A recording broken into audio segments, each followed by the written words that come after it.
Evakuasi pendaki berhasil di Rinjani, 7 orang penyelamat berhasil mendekati korban dan harus flying camp. Proses evakuasi terhadap Juliana, 27, pendaki wanita asal Brasil yang jatuh di Gunung Rinjani, Lombok, Nusa Tenggara Barat, NTB, memasuki hari keempat pada Selasa, 24 Juni 2025. Juliana dilaporkan terjatuh di kawasan Cemaranunggal yaitu jurang yang mengarah ke arah Danau Segara Anak di jalur menuju Puncak Rinjani pada Sabtu, 21 Juni 2025, pukul 6.30 WITA.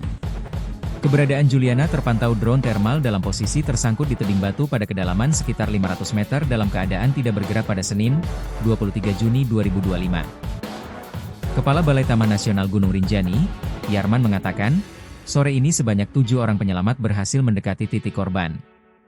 Namun, karena hari mulai gelap, tim penyelamat melakukan flying camp.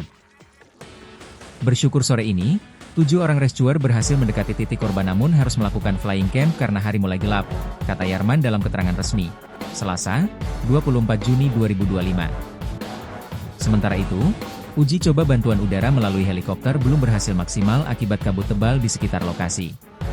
Direktur Operasi Pencarian dan Pertolongan Brigjen Marinir Edi Prakoso dan perwakilan Kedutaan Besar Brasil, yang tiba di Posko Resort Sembalun ikut memantau proses evakuasi.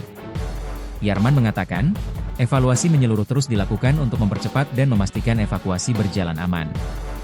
Total 48 personel terlibat dari berbagai unsur, yakni dari Basarnas, Unit SAR Lombok Timur, Brimob, Polhut, EMHC, Loras, Porter hingga Rinjani Squad. Logistik tambahan juga telah didistribusikan untuk mendukung operasional 2 hari ke depan. Sebelumnya, Juliana, 27, dilaporkan terjatuh di kawasan Cemaranunggal yaitu jurang yang mengarah ke arah Danau Segara Anak di jalur menuju Puncak Rinjani pada Sabtu, 21 Juni 2025, pukul 6.30 WITA. Keberadaan Juliana berhasil terpantau menggunakan drone thermal dalam posisi tersangkut di tebing batu pada kedalaman sekitar 500 meter dalam keadaan tidak bergerak pada Senin, 23 Juni 2025.